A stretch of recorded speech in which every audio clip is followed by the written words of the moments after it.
Welcome back to the Sports Source. This segment brought to you by Express Frame. Graduations are taking place all across the country right now, and if you are wanting to create a record of the occasion, to create a keepsake that will last forever, take that diploma, that cap, or even that tassel, what have you, take them all down to Express Frame. They create a tremendous display for you in a shadow box, or they just know how to do up a diploma right.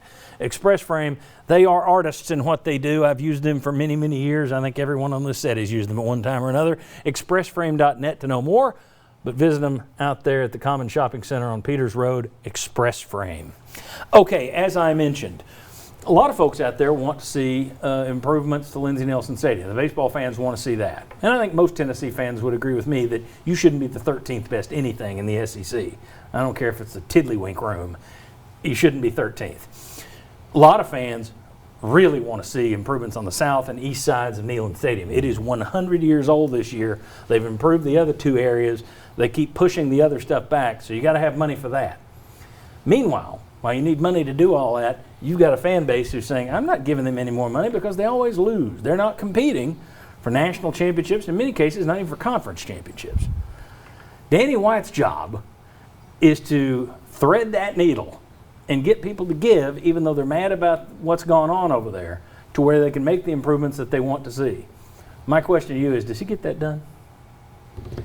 I think he will overall be successful. Get everything done. It's always difficult to say everything, but with what he's done in the past, Danny White and some of the people that he's brought in, what they've done, they've been very good at fundraising. So I think we'll see changes over the next few years, and I think overall Danny White will get done what he needs to from a financial standpoint.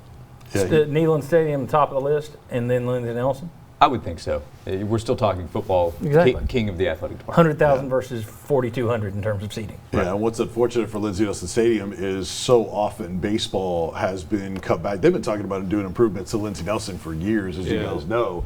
But in budgets, the cutoff line has always pushed baseball way down. So obviously football is going to be the higher priority. Not all the football stuff has gotten done, so that shows you where baseball falls in that ladder of importance. So it's going to be difficult. I do think that Danny White will be able to do it to a large degree, maybe not everything they hope for, but he's got a special program where they're giving incentives and making it a lot more worthwhile. You got to give up some tours and tickets and things like that, but he's really good at that, so I do have confidence that he'll be able to drum up some more money, even if it's not to cover everything. And John, I know part of it's the losing, but I have a lot of people that I get text to and talk to. They are sick and tired of all these buyouts. Yeah. And that's what really has a lot of people upset right now. You're paying out this money like you've got a bank vault full of $100 bills, and then you wanting us to give more. And they're tired of it. And you coming up, you may have a settlement where you're going to be paying out even more. So that's one thing you got to deal with. 900,000 went to Kevin Steele.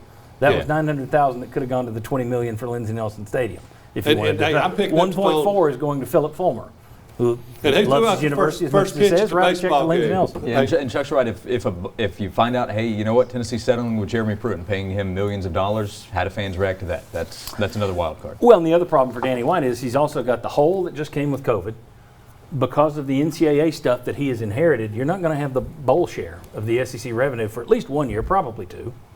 Just a guess, probably 2 years. Lord knows, it'd be devastating if it's more. But there are millions of dollars that are just normal income that he doesn't have to work with right now. So he really needs to ask people for more money at a time when they are more ticked off than ever. He has walked into an incredibly difficult job, and yet everybody's focused on the fact that he says we're negative. I can't support him because he dares to say that folks shouldn't be so negative on social media. If I were him, I'd just sit at home crying, thinking, why did I come here? But I think he's going to have a hard time threading the needle. You guys are a little more positive in terms of him getting it done. Well, I will say this, the program was in much better shape when Mike Hamilton was here, but Hamilton, the one thing he did do, he hired Bruce Pearl, who fixed basketball until he blew it up. But he was great with facilities. Yeah, and my bet is on Danny White's track record. Yeah. I completely agree. This is the biggest task he's taken on. Yeah, lots of challenges. And look, if football can overachieve early, I think that will help him. More people, even Very if much. it's different people that aren't frustrated, new people will jump in. It'd be tough for me if I were a fan to sit there and go, yeah, I'll write you another check and know that it's going to Kevin Steele or Philip Fulmer or Jeremy Pruitt for another failed job. That would really be difficult. But Chuck, thank you. Vince, thank you. Josh, thank you. And thanks to all of you for watching every week all year long. Really appreciate it. So do our sponsors. Get out and visit them. We'll see you right back here for the Sports Source next Sunday morning at 11 a.m. Thank you.